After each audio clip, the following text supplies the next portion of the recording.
आपकी अम्मी ने इस बार भी गलत बयानी की होगी लड़की वालों से, सब कुछ छुपाया होगा।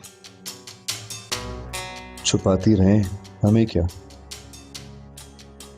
क्यों? वो लोग यहाँ पे लड़ने आ गए तो? क्यों लड़ने आएंगे, हमारा क्या लेना देना। आपकी अम्मी से तो है ना, उनसे तो पूछने आएंगे ना वो, और वो तो यही रहती है हमारे साथ इस घर में। मैं अम्मी से बात करूंगा, उनसे कह दूंगा कि अगर इस तरह की कोई भी प्रॉब्लम होती है हमारे घर कोई ना आए। खुश? हाँ खुश। हर वक्त आप ऑफिस में होते हैं और घर आके भी आप ऑफिस के कामों में ही लगे रहते हैं। ईमान अभी 3 घंटे हम गुजार कर आए एक दूसरे के साथ, कम है क्या? आप कितना बदल गए हैं। शादी से पहले आप कितना बेकरार रहते थे मुझसे मिलने के लिए, मुझसे बात करने के लिए, और अब देखिए खुद को। पहले हम लोग एक नहीं थे ना, इसलिए मौका ढूंढा करता था आपसे बात करने के लिए, लेकिन अब तो हम एक हैं, जब दिल चाहे बात हो सकती है। मर्दों का दिल कितनी जल्दी भर जाता है शादी होते ही। दिल नहीं भरता, बस दिल को करार मिल जाता है कि जिसके लिए वो इतना बेचैन था उसकी जिंदगी का साथी बन चुका है। मुझे बातों से बहलाने की जरूरत नहीं है। वसी कितना बेकरार रहता था मेरे लिए, मैं ही उसे लिफ्ट नहीं कराती थी। तो गॉड से की मान, तुम मुतमईन क्यों नहीं होती हो?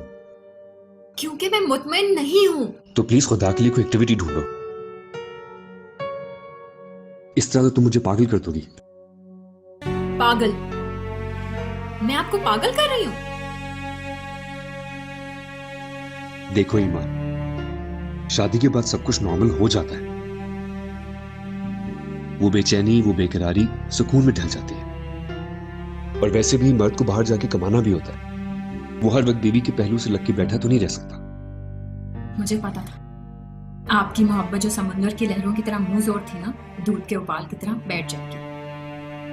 ऐसा कुछ नहीं है ईमान, मेरी मोहब्बत अभी भी बिल्कुल वैसी है, बस पुरसुकून है तुम्हें पाकर। प्लीज तुम ये समझने की कोशिश करो, प्लीज।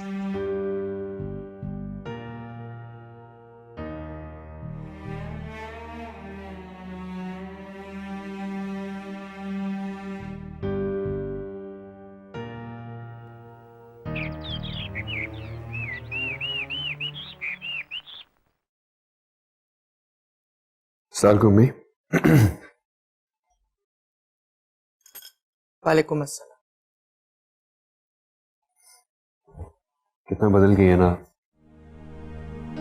अब तो आप मेरी तरफ देखना भी पसंद नहीं करती। तुम्हें अंदाजा है कि तुम कितना बदल गए?